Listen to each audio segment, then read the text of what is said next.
Hey everybody, this is Barry from NintendoFuse here with another episode of Industry Talk. I am joined today by my fellow colleague Steve Hey guys. and our special guest for the evening, Chuck Sommerville from Epyx Games. Hi. Now, for those of you that are old like us that may remember back in the late 80s, Nintendo had a little system called the Game Boy that came out, and there was the very first competitor to truly challenge the Game Boy was this bad boy here. This is the Atari Lynx. This thing is huge, and it was the very first color. There we go. See, we got two of them there. I feel left out. Actually, you got Model 2. It looks like I got Model 1.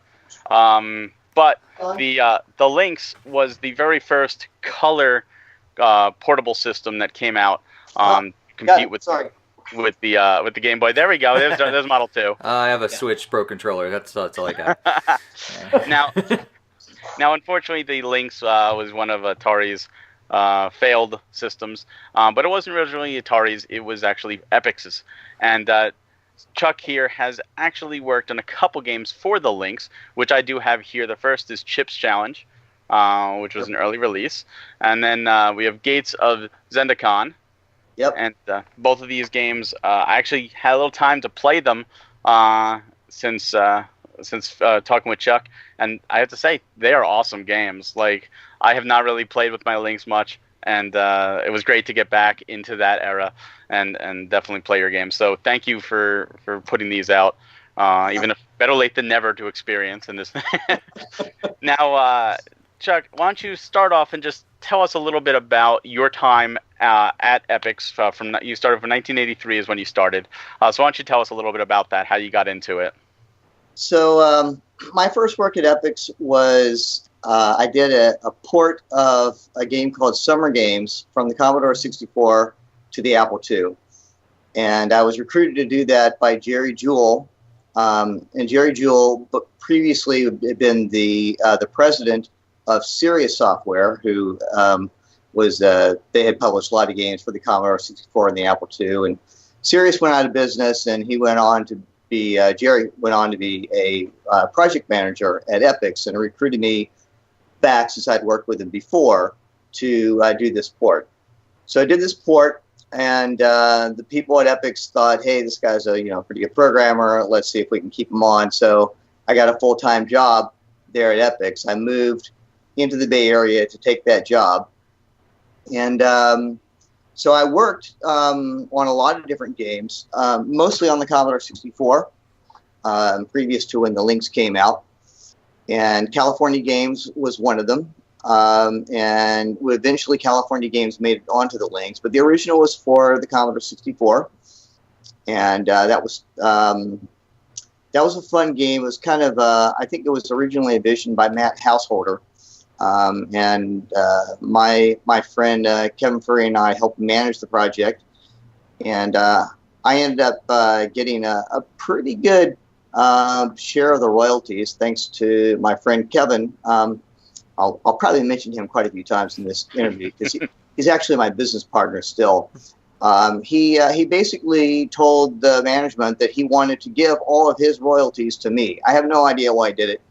But I ended up being able to use the money from California Games and the residuals from that to make a down payment on a house. So that was quite nice of him. That's a pretty good friend. I know how to keep him around now. Yeah. So anyway, worked on a lot of different games. I won't go into all the Commodore 64 stuff because I think we're mostly focusing on Lynx here. But when the Lynx happened, they hired some guys who were very instrumental in bringing about the Amiga. They brought them on board. That would be R.J. Michael and Dave Needle. They brought them on board to engineer this new handheld system. And there had never really been a color handheld system before that. So it was really the first. And the first Lynx that I worked with was about 4 feet by 4 feet. On a piece of plywood, and it was all done with wire wrap circuit boards with little chips on it that were like programmable chips, very early FPGAs. And this was all the design work of Dave Needle, genius. Unfortunately, Dave is no longer with us. But anyway, so there was only like 2 of these boards eventually in the office. And there was a lot of competition for the programmers to get time on the prototype board. So, you know, like you'd like to stand in line to load your program into it. So what a lot of us were doing at the time, we were using Amigas as our development stations. And so I had convinced RJ Michael that we could use, I forget how it worked. No, I think we were using Apple IIs. Yeah, we were using Apple IIs, but I think I may be wrong on this because this is many years ago. But what I do remember was that we had kind of this emulation system where you could, and I believe it ran on the Amiga, and you could load sprite data into it, and then you could send serial data from the Apple and actually run the code in 6502 on the Apple, and it would send serial data to the Amiga to simulate the Lynx screen. So you didn't have to be on the actual hardware. So we had function calls that were placeholders for what we would use in the final one. Wow. And that's how a lot of us got by with not having access to the real thing. That's incredible.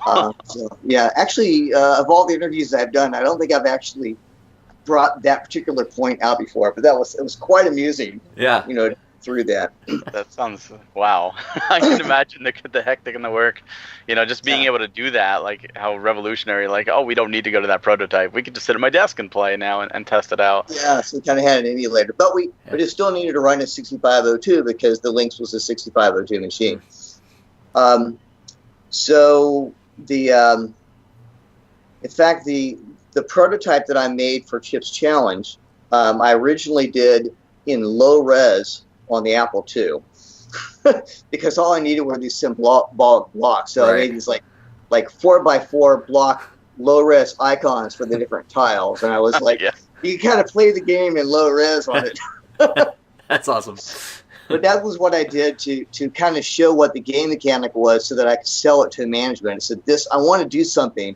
Obviously, it's going to look better than this, but this is kind of the gameplay I'm going after. So that was a really fun way to go about doing that. That's great. So anyway, so we did Chip's Challenge. Actually, the reason Chip's Challenge came about was I had wanted to do a tank game, and my friend Steve Landrum, who did Blue Lightning. That was the pack-in game right there. Yeah, he had come up with a triangle algorithm that would draw solid triangles, solid color triangles on the screen on the Lynx by taking rectangles and bending them and twisting and scaling them. So I was trying to make this first-person tank game using triangles, and I never could get the code to work correctly. So it finally became apparent that I wasn't going to be able to hit the deadline, so they canceled my project. So I still had like 10 weeks until the release. And so I said, well, I think I could do this game, this Chip's Challenge game, and they didn't have anything else for me to do. So I said, okay, well, go ahead and work on that. And there were other games that were finishing up at the time. So they had some programmers that had idle time that were coming off of their projects. So I recruited them to do level design for Chip's Challenge. And also we had an army of about a dozen testers that were available too. So I can make sure that all the levels were playable, and they could rate them for how fun they were and how difficult they were, so that I could arrange the order of the levels. So finishing Chip's Challenge in 10 weeks was really amazing. But wow. But I had a lot of help doing that. It's amazing that you think some games take years upon years, and you did in 10 weeks. I mean, even with the help, that's still incredible. So, but I couldn't have done that by myself. But it was interesting what we used for a level editor was we used D-Paint, that's Deluxe Paint, on the Amiga. And this was a concept that John Loop, who was he had designed. John Loop was a programmer at Epyx, and he was from Hawaii, and he had designed the surfing game that was in the Commodore 64 California games. Really? Now I know who to thank for all those wipeouts in my childhood. Yeah. So he came up with this great idea. So he had, using D-Paint, he had a grid of the levels that he was designing for the Gauntlet game, which came out with the Lynx.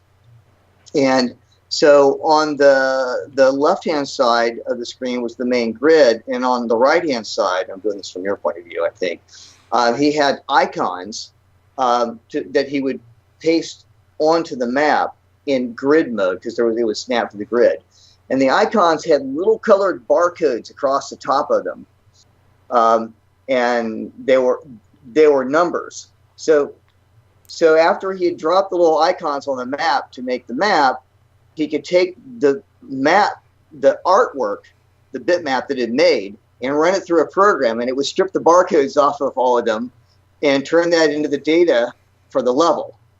Wow. Like a compiler. Wow. Well, I mean, it was just process the image, and turn it into data statements. But he didn't write a level editor.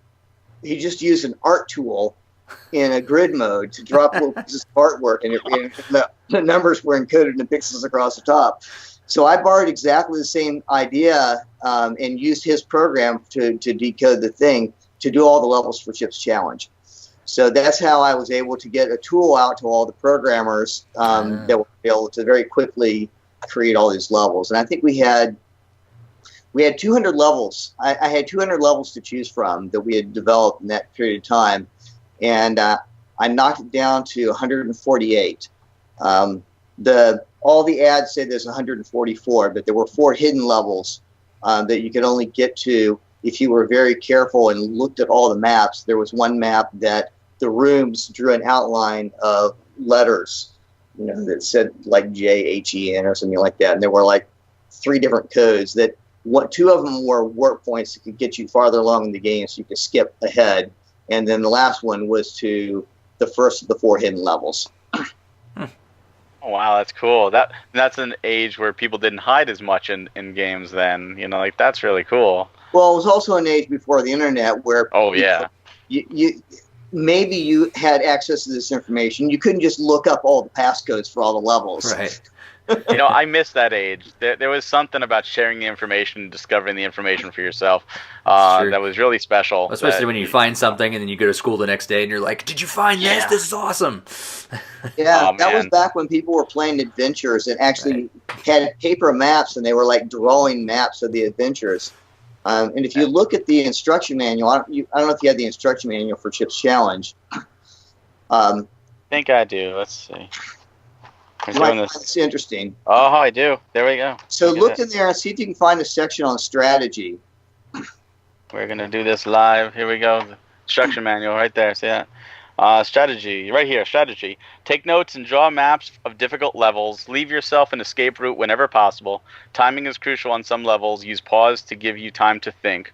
If the obvious solution doesn't work, try a bizarre solution. The bizarre will usually pull you through. Monsters often move in predictable patterns.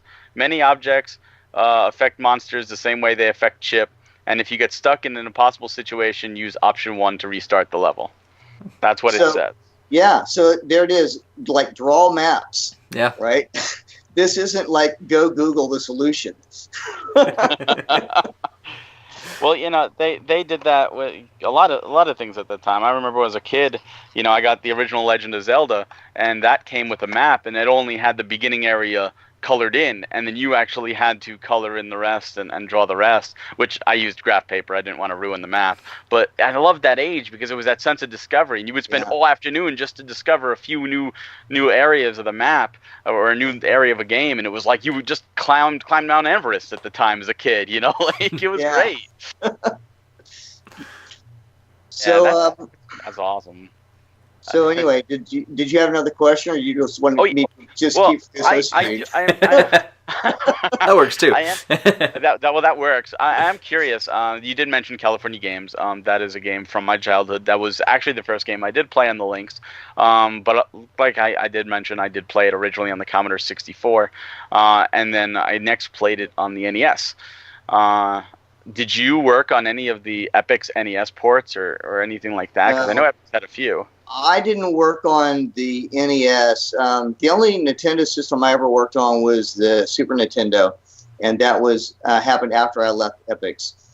But I did work on the original California Games for the Commodore 64. I wrote the half pipe event, and I wrote the menu program that ties everything together.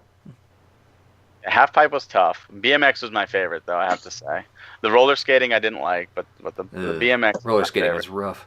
Yeah, I think it might have had some like non-generous collision boxes. Yeah, to say the least. That happened a lot back then. Yeah, a lot of it was learning curve, and you just had to take the time. Nowadays we have this surplus of games that if you hit a hurdle, it's like, all right, screw it, I'm going to the next game. But back then, that was your one game for like half a year, so you had to figure it out. That was it. There was recently some controversy about claims that I made about the copyright protection on California Games. I don't know if you had heard anything about this. Mm-mm. I haven't. In a previous interview, which was written into a book, I had claimed that the copyright protection for California Games on the Commodore 64 the disc version had never been broken, because we had released a cassette version in Europe, and that the copyright protection, we had to remove the copyright protection for the cassette version, so that was the one that was broken. And that statement was taken as valid for many, many years, and then some people started digging into it.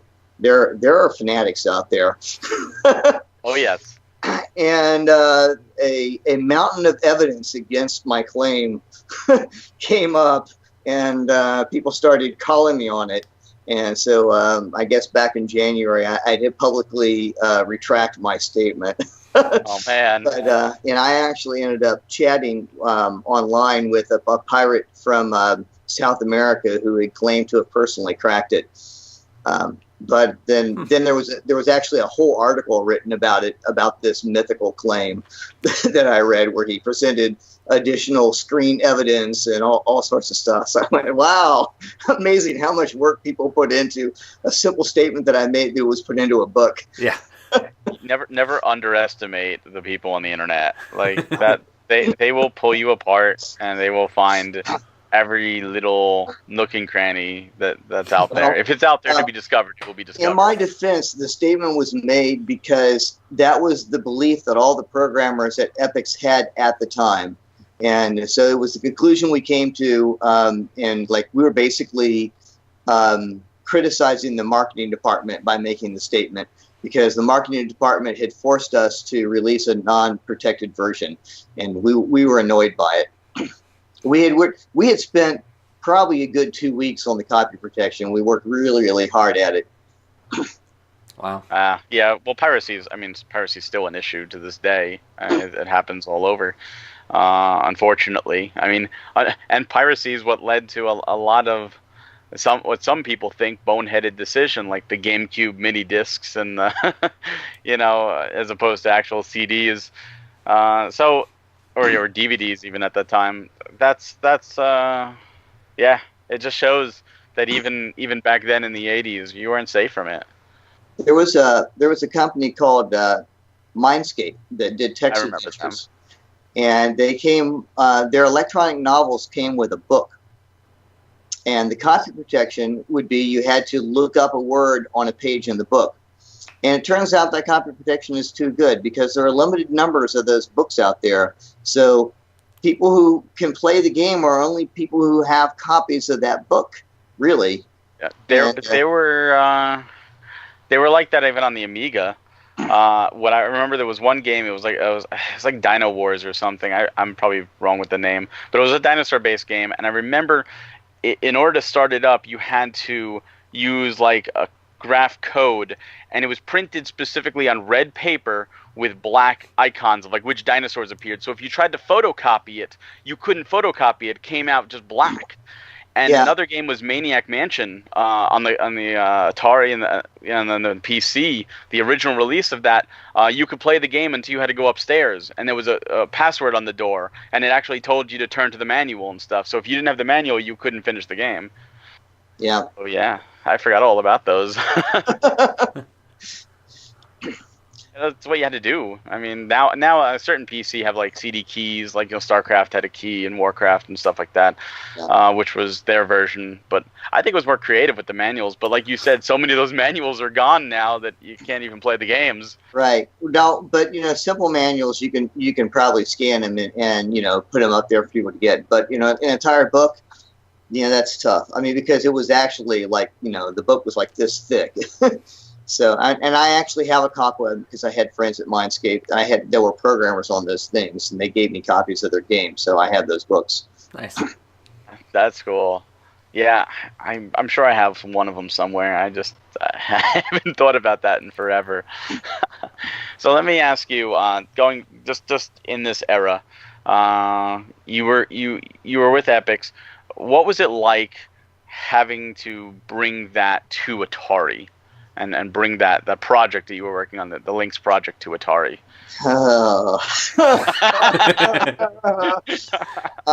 There was a lot of consternation, I would have to say, because at the time Atari was controlled by Jack Tramiel, and he was infamous.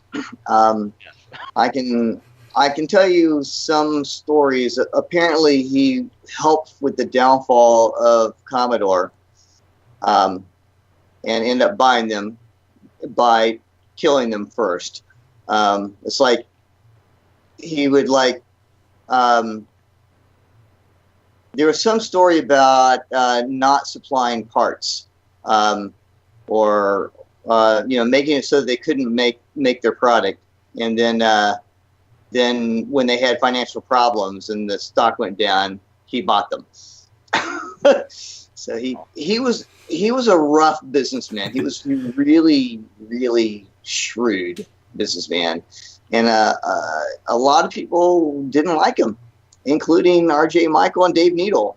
They did not like him a lot because apparently he messed with them one too many times, and. So there were a lot of arguments and people threatening to quit and all sorts of things when this happened. And there were promises that, that wouldn't happen this time. And so anyway, so what happened was the Lynx development team ran out of money. We had a deal to release it with I guess some Japanese or some Chinese manufacturer. I don't know who the original deal was with. But before we could get it finished and ready to go to market, either the deal fell through, we ran out of money or something. So we had to find another suitor, and Atari was the guys, and so they ended up with it.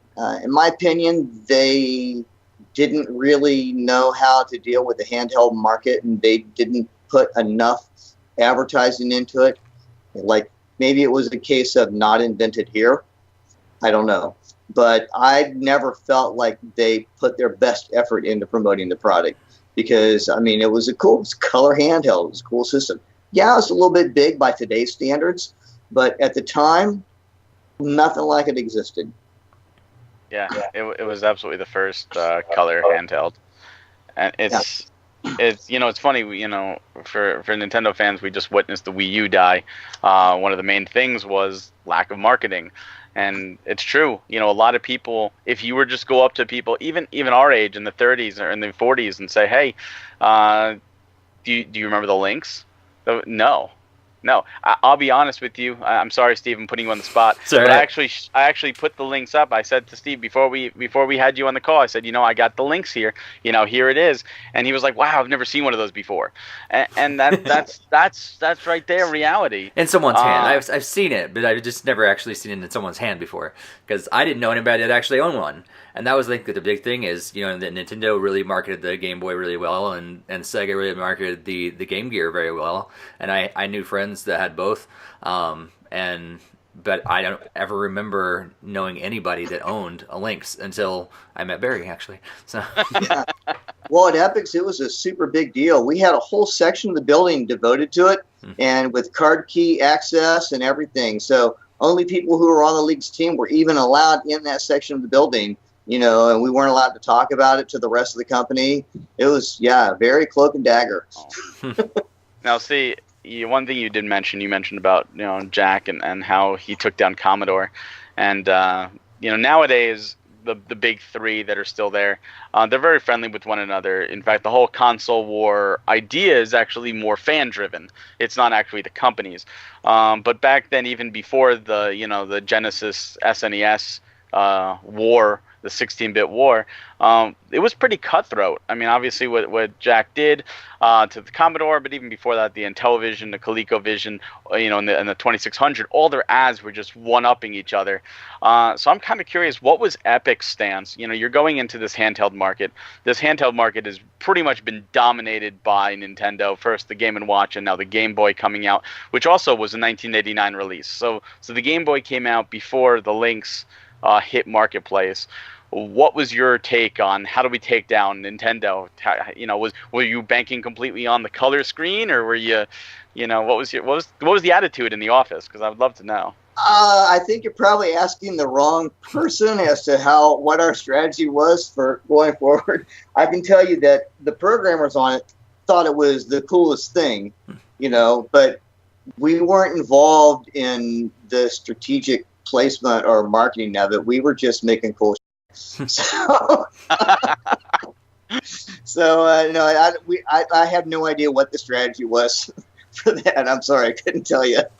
No, see, that's interesting that they kept that separate, because even now, developers are more involved in, that work exclusively for a system. So that's interesting that they didn't tell you about that. I can tell you about some of the interesting, really early stuff. Because I told you about that we had like this emulator, and on the Amiga, and they had there was actually the first CES demo stuff that we showed before it was in development, was actually all fake rendered video. So we had written code that would run on the Apple and send the stuff to the Amiga to render, but it ran like, one frame like every 5 seconds, right? Oh my God. So they basically compiled these videos of what things were going to look like when this thing was finished by, time-lapsing that kind of video. And this is the video that was shown at CES for the, this is what's coming. And my tank game was in there. Nice. Video. So, so they're cool. faking it back then too. Yeah, they still do that now. Yeah. That's a big complaint, even like during E3s, is that developers would just show off their game and it would just be a CG trailer. There's no gameplay. And then, of course, there's the recent Coleco Chameleon debacle, if you remember that, just from I think last year or a year and a half ago. So it's not on not common practice. It's still happening. There are still people trying to pass off things. But you mentioned the frame rate. It's one thing I did notice when playing Gates' Xenocon was that the frame rate. I noticed like, wow, this is pushing the Lynx. The frame rate is not buttery smooth here. It's very, very playable, but it was one thing that was very jarring right off the right at the start, because I don't really notice frame rate that much, but I was like, wow, okay, this is chugging a little bit, like you guys were really pushing it. Yeah. And Gates' Xenocon is that was a tough project in the end, because when I originally did it, I figured that I was lucky to have gotten Chip's Challenge out because I got to actually design a game.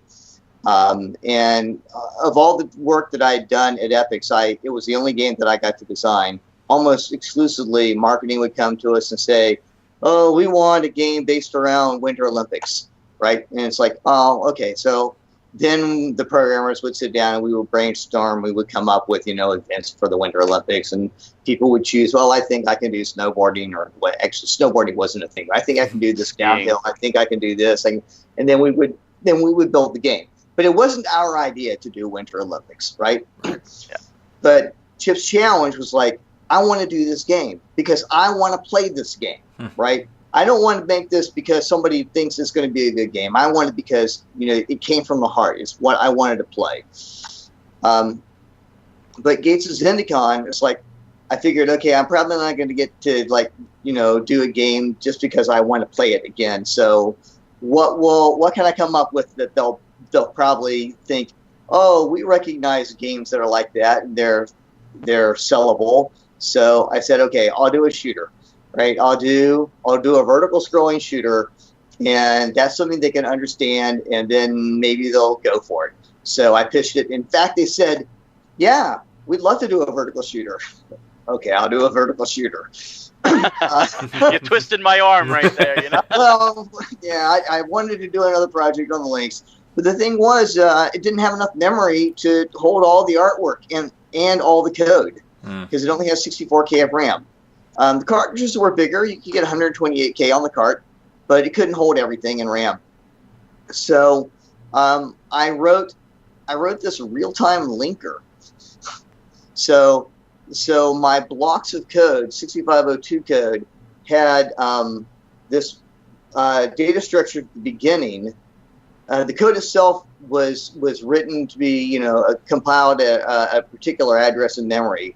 But then there was a block of data at the front of it that had offsets into the data code of all the instructions that had to have their addresses patched, all the absolute jumps and any data tables and things like that.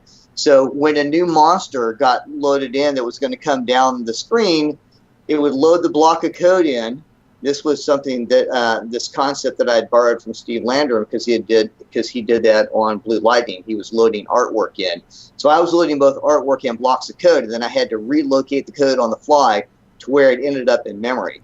And then, so I had this circular buffer of memory. So the levels had to be designed so that as the older monsters went off the screen, that memory freed up, and new monsters could be loaded, and their code could be loaded into where that memory had been freed up. So it's kind of like this circular queue of memory as stuff was coming and going, loading in artwork and code. So really quite cool. Different from anything else I'd ever done before. Wow. You made it work, though. I mean, like I said, like you pushed the system, but you made it work. And I think that's one of the best things that I've ever met with other programmers is when they can find these workarounds, these loopholes, these ways to take something that seems impossible and make it work, condense it down, or do something to fit it. And, well, that was what the 80s, game programming in the 80s, that's what it was all about. It was saying, how can I push this hardware in ways that other people haven't yet? Yeah, because you guys are writing the books.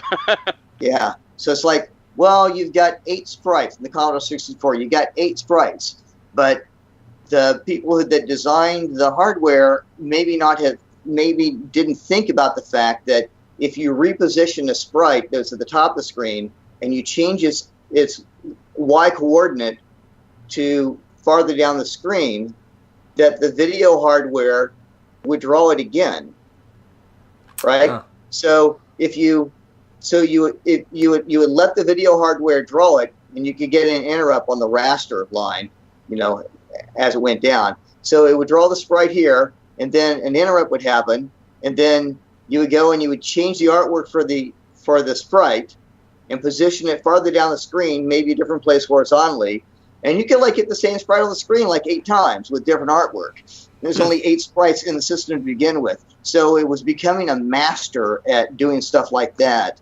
That was what programming in the 80s was all about. How do I push this hardware more? That's really cool. That is wow, it's fascinating. So let's jump from there.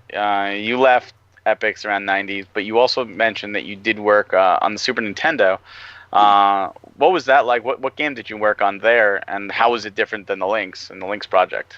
So, so after I left Epyx, I did a little bit of consulting, contract work, and then I ended up at Electronic Arts. Oh boy, not a good name to say right now. Well, actually, I think they've always had this image of the evil empire. It's funny. I remember, speaking of that, I remember going to a game developers conference, and they were doing the door prizes, or the raffle thing at the end. And I had won like a memory manager, like I needed a memory manager. So I walk up on stage, and as I'm walking up on stage, my colleagues start going, dun, dun, dun, dun, dun, dun, dun, dun, dun. Hearing this in the background because I work for EA. I'm going up on the stage. And it's pretty funny. That's so great. But I really loved my time at EA. I had a good time there, and I worked on some great technologies. I ended up in their advanced technology group eventually. But on the Super Nintendo, I did a game that probably nobody has ever heard of. EA had gotten a license from Michael Jordan to do a game. And they made a platform jumper game based on Michael Jordan, of all things. It's called Michael Jordan Chaos in the Windy City. Windy City. Yep. Yeah, I know it. Yep. And it was actually kind of fun to work on that project. There were some great programmers and some really fun artists, and it was just this zany game where you had these magic basketballs that did really weird things, and like throw the fire basketball or the ice basketball or the boomerang basketball, and it flies around, and so I'm writing code to do weird monster things and weird basketball behaviors. And That's awesome. And then I also, I think I ended up, I think I did most of the boss monsters in it too. Nice. So cool. That's fun. Now, go on, Steve. I was just saying, I totally forgot about that game until you just mentioned it. I was like, oh yeah. I remember an interesting thing came out of that. I think the producer on it was Don Traeger, and he went to meet with Michael Jackson while Michael Jackson was in spring training baseball. You mean Michael Jordan? Right. Michael Jordan. What did I say? Michael Jackson. Yeah, I was thinking, wait, in spring training too. That was Michael Jordan. Michael Jordan had stopped playing basketball. Right. Was actually trying to play baseball, and he was in spring training. And Don Traeger met with him, and he came back with a bag full of Michael Jordan autographed baseballs. Wow. Nice. So I still have an autographed That's Michael awesome. Jackson baseball. Not many of those out there. That's great. Really cool. See, I love stories like that. So did you do anything else with EA, or was that your only project? Actually, that was the first project, because that project was in trouble when I got there, and but I knew programmers that I had worked with at Epyx were one of them was the project manager, was like in management there, and so he said, when I applied to work at EA, the interview process was really easy, because there were a lot of people here that knew me and knew of my work, and they were like people, I guess, kind of trying to get me on their team, right? So I ended up on this team. And then after I did that, I went to I worked on a game called F-117 Nighthawk or Nighthawk or something like that. It was a flight simulator on the Genesis, which is really interesting because they had developed a polygon engine that ran on the Genesis, which is really interesting because Genesis was a character-based machine. So somebody had designed a way to allocate characters on the fly to draw lines through, and they developed this polygon engine. So we did this flight simulator, this fighter jet thing, and I worked with Chris Ebert on that project. We were the only two on it, and so that was kind of an interesting project. I wasn't really excited about it because, like, I'm not that much into war machines and not that much into flight sims, but, you know, it was an okay project for me.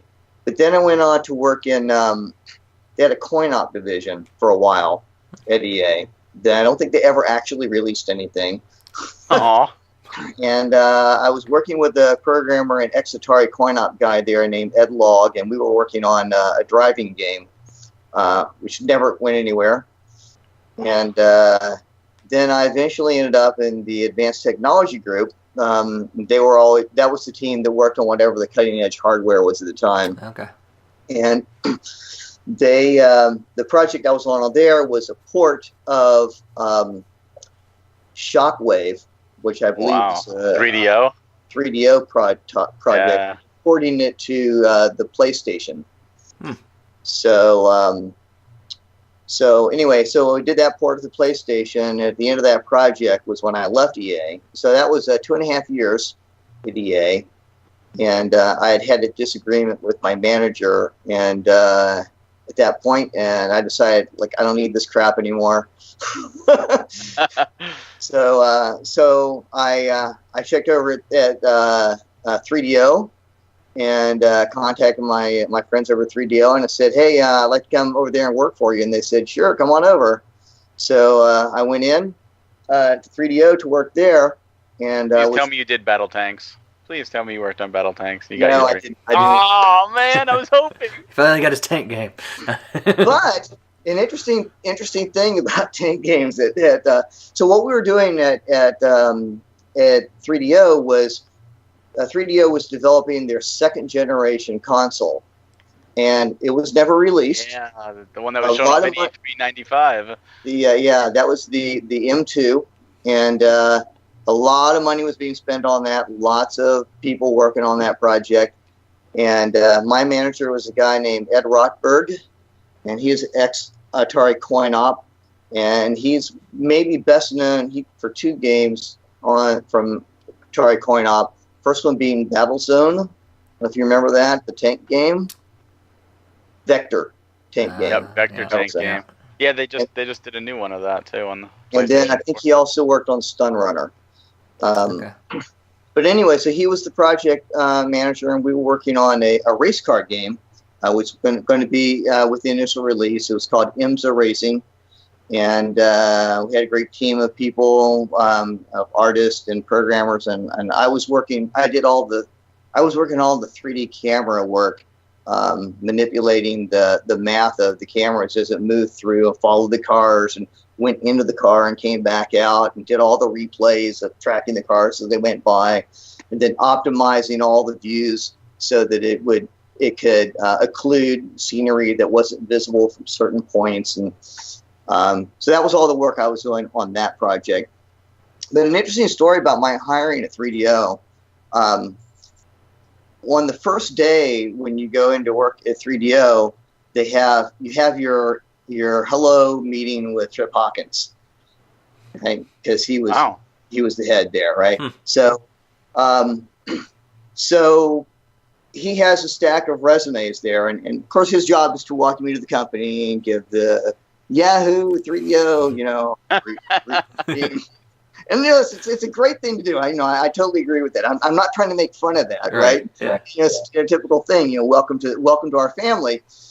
So he has all these resumes. And I just want to tell you the story because it's amusing. He has all these resumes, and he's looking through the resumes and looking up at the people, and he'll look at the name and call up to figure out who it is because he wants to match the names with the resumes. And he gets to the list, and then he turns to me and says, "Chuck, I don't see your resume."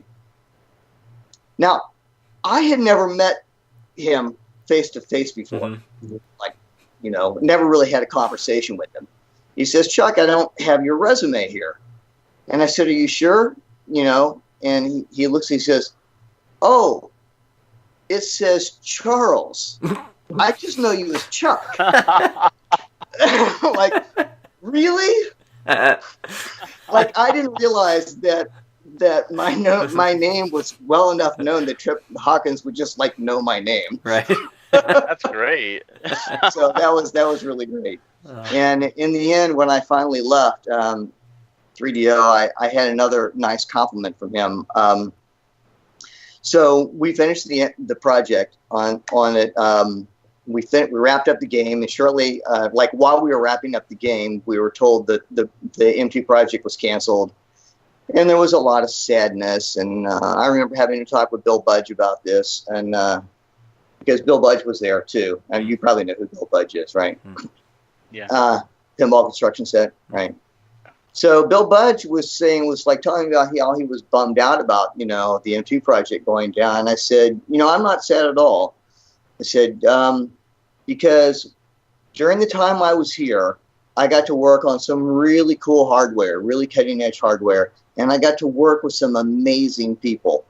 And, I'm just really happy about the experience I had while I was here. And I'm not upset that didn't go out, because it was such a great experience to work here. But the reason I left was because my friend I mentioned before, Kevin Furry, he and I were starting a new business, a new startup, where we build things out of LEDs. And that's what I'm still doing. He and I still have that business, and we've been doing it for like 20 years now. Oh. And so Trip called me in when he heard that I was resigning, and he asked, he goes so is it about the money? And, and because I can give you a raise. And I said, no, it's not really about the money. I've got this startup going. And he just immediately just kind of shrugged and shook his head. He says, there's no way I'm going to be able to, I'm going to lead you away from your own startup. Yeah. So, yeah. So he gave me his blessings and said, if you ever want to work with me again, let me know. I'll hire you back. Hey, that's awesome. That's cool. So, yeah. Not a lot of people will have that type of attitude too, especially with a failed console launch, all that build up, all that money. Like, you had such a good attitude with that. Like, that's awesome. Because I don't think I could have that attitude. I'd probably be really upset. I'm not gonna lie. All this work for nothing. Yeah. Exactly. So now you've been doing this LED, but you are back doing games. You have 2 games on the Steam store right now. Chips Challenge is back, and Chips Challenge 2. How did these come about? So fans have been contacting me, wanting me to do a sequel to Chips Challenge while I was still working for the likes of 3DO and EA, but I couldn't, because I'm working for a publisher. So once I started working for my new company, LED Effects, excuse me, I spent some time on the side trying to develop a sequel to Chips Challenge, because it was, the one game that I was most proud of, right? And so I contacted the people who owned the rights, and that was this company called Bridgestone Multimedia, who apparently their main thing is selling religious videos. Oh. Interesting. There's an interesting story behind that. They ended up buying the entire Epyx catalog to get one product that was released very late before Epyx went under, called Bible Builder. Wow. So, and I won't bother to go into all that, but suffice it to say, they had no clue of what's going on in the game industry. They don't understand video games at all. And, they think that every game is, a Harry Potter that's going to make millions of dollars, right? So I originally contacted him and said I wanted to do a sequel, and I'd like, your help in releasing this thing, when I'm done.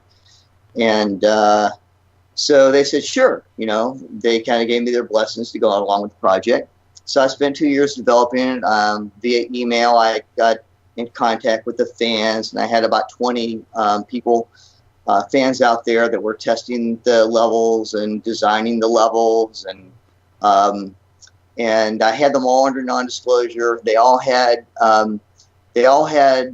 individual copies of the game that had their name coded into the game, so that if their copy was leaked, I would know who leaked it, and they all knew that. That's awesome. So anyway, after about two years of finishing this off and getting a bit of help from a contract programmer that I found in the Ukraine, finished this thing and went back to Bridgestone and said, "Okay, I want to release this." And they said, "Okay, pay us $300,000." Oh, whoa! To use the name, and I'm like, "No, that's not how this works. yeah. You don't charge me to do this. Like we sell it together and we both share the money, right?" Yeah, all you have to do is collect money. And so I couldn't do anything. Like they wouldn't negotiate, they wouldn't deal, and so this went on. So I was really sad about this for like about 2 years. Yeah. I would be too. And because I spent a lot of time on it, and then as time went on, I would periodically, about every year or so, I would get contacted by somebody who said, "Oh, we want to release Chips Challenge on such and such a platform," and I go, "Great, go talk to these guys." Yeah. And they would come back and go, "Well, I guess we can't do it." So at one point, this guy from London contacts me. This was probably about, I don't know the year, probably around 8 or 9 years ago. And that's plus or minus 2 years. I don't know. His name's Barn Cleve. And he says, "I want to release Chips Challenge on the iPhone, and I've got venture capital." And I go, "Okay, great. Talk to these guys." Right? So he spends some time talking to these guys, and he comes back and goes, "Darn.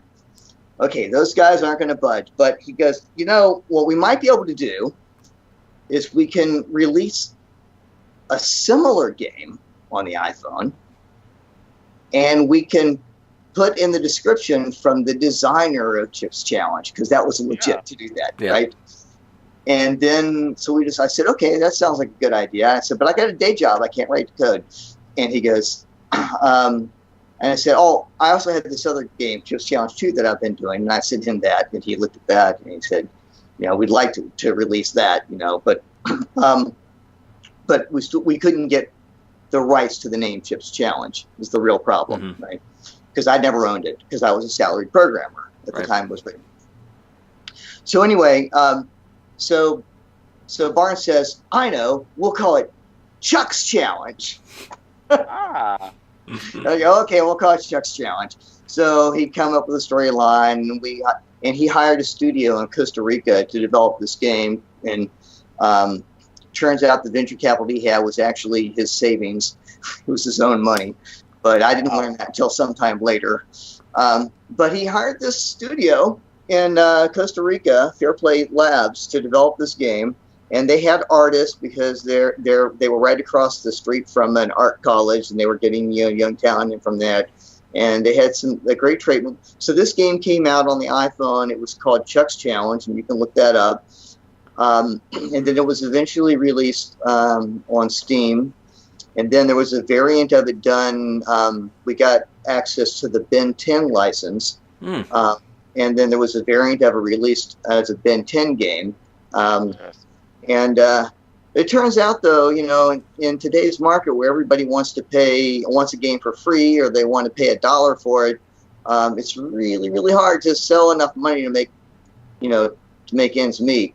And after all this time, as far as I know, neither myself nor Barn has ever actually made a penny off of any of the games that Niffler has done. All the money has gone back to the development studio, the Fairplace Lab.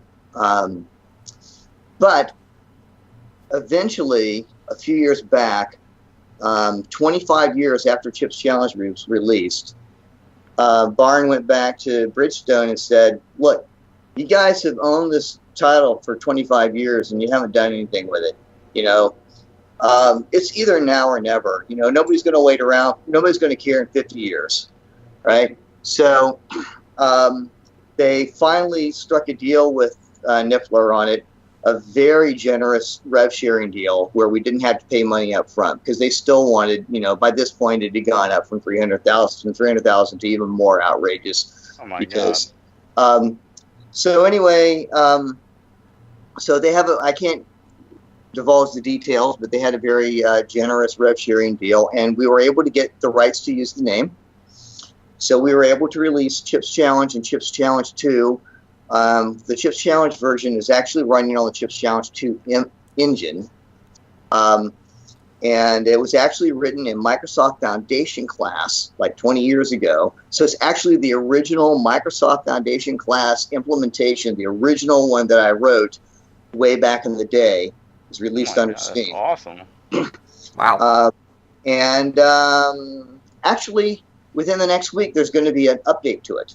Huh. So we have fixed the problem. It's now going to work with Steamworks, so you can share levels through Steamworks on Chips Challenge 2. And we got a programmer, that's, another contract programmer that's working on that, finishing that up. So I'm really happy about that. That's really cool. So that's going on. Now, what do you think there's a chance that this will jump off Steam, that we can get it onto the Switch or the PS4, the Xbox One, or something like that, the 3DS? If there's any way to make money off of it, maybe, but there's no money to put into the development of it. It's the problem. Yeah. Well, you know, I don't know if you know, it's like the guys maybe at Limited Run or something like that they could put out physical copies for. There is hope, because the ownership of the licensing is actually going to switch in the next month or two, because Bridgestone did end up selling the entire catalog to the team that is building the new Mini 64. Are you familiar with that? Oh, yeah, the Commodore Mini 64. So the team that built the Mini 64 now owns the rights to Chips Challenge, and they actually understand the game market. So we're negotiating a new agreement with them now, and you know, maybe some more stuff is going to come out of it, because the rights owners finally switched from somebody who doesn't have a clue to somebody who does have a clue. That's cool. Yeah, see, that would be cool, because you know, Chips Challenge started as a portable game, and then to bring it back full circle, now back on the Switch, you got a portable version again, and Chips Challenge 2 will join it. Especially if you do like a combo cart, man, I'd be all over that. I would. So anyway, I mentioned briefly that I went into LEDs. I just want to also mention it for people who aren't aware of the work that I've done in the LED world. What our company does is we build artworks out of LED.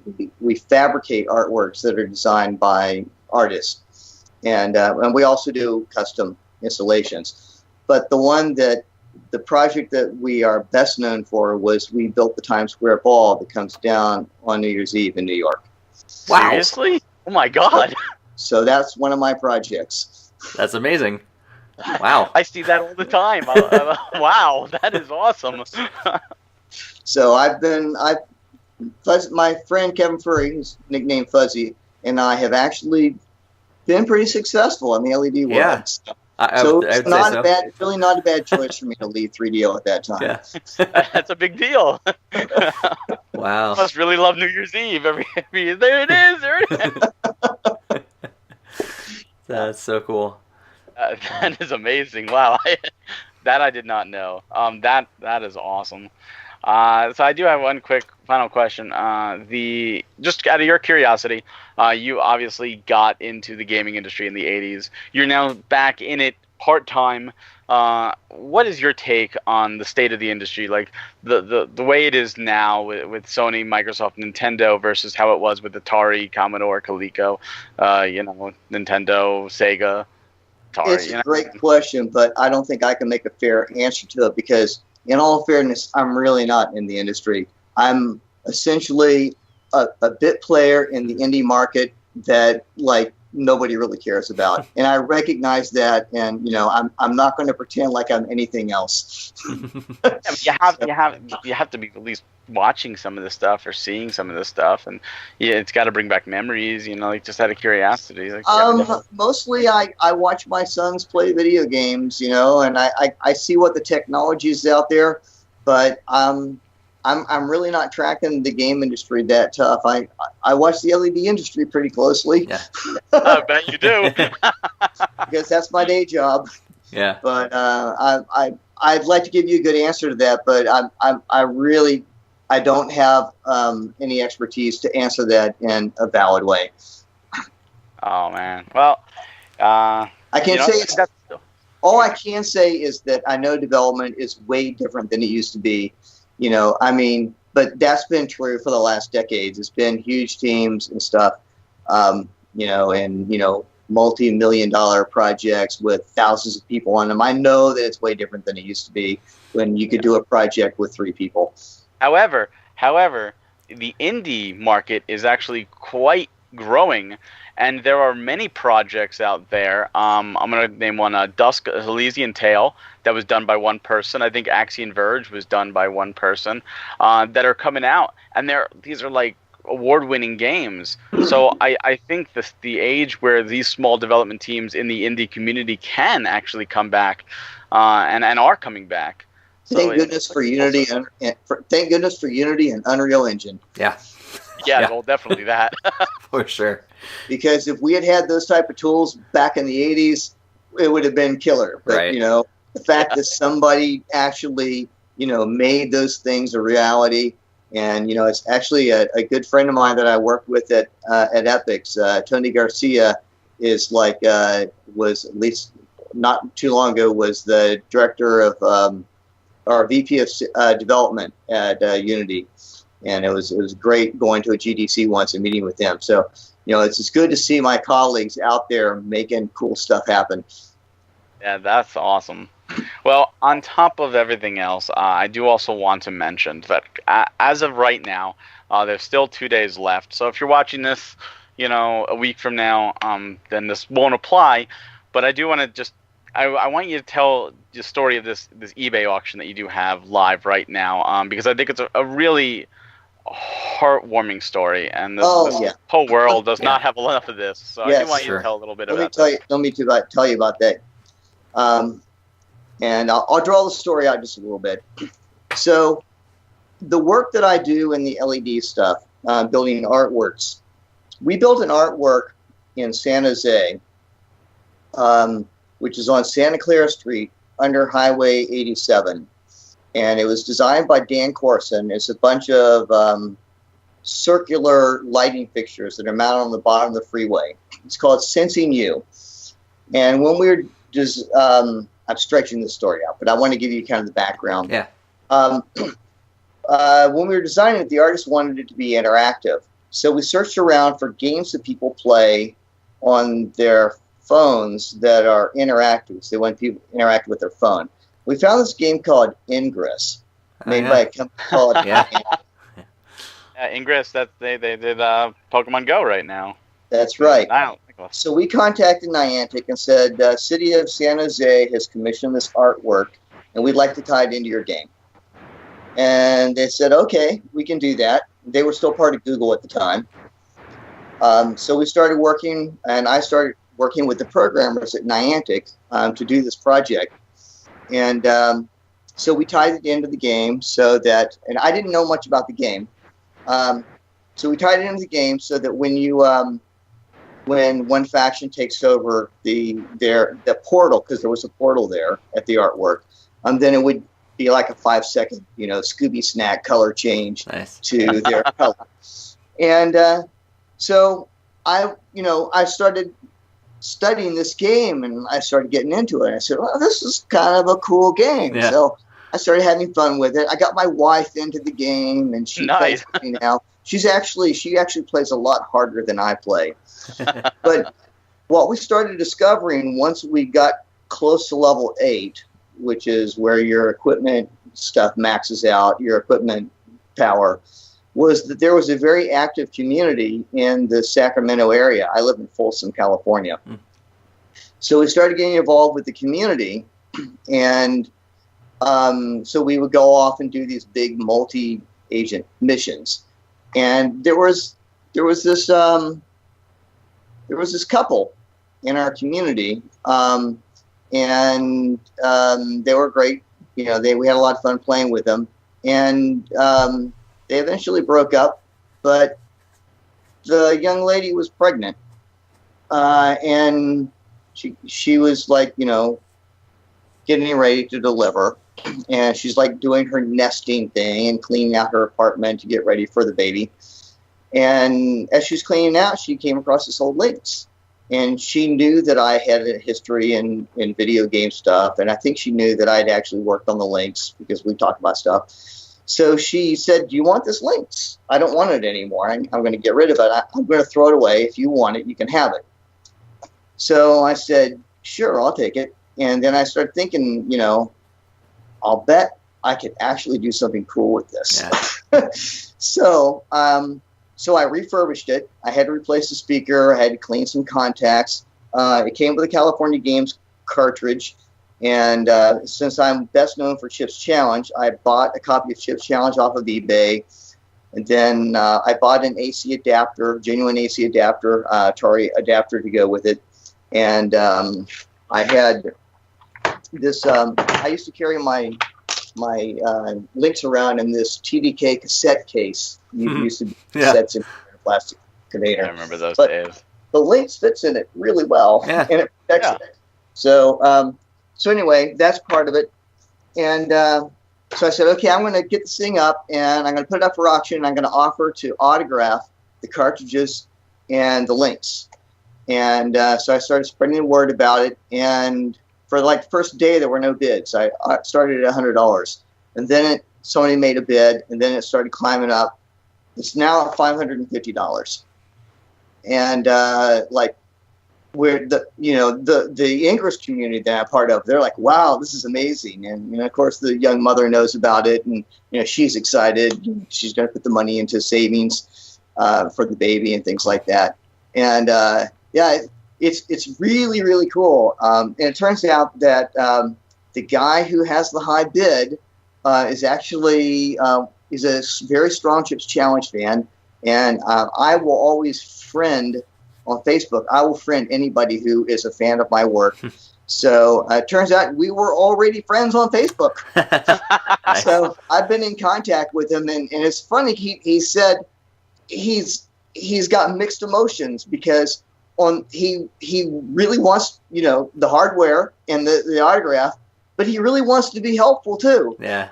And so he finds himself simultaneously wanting to win and wanting something to outbid him so that the young lady gets more money. Right.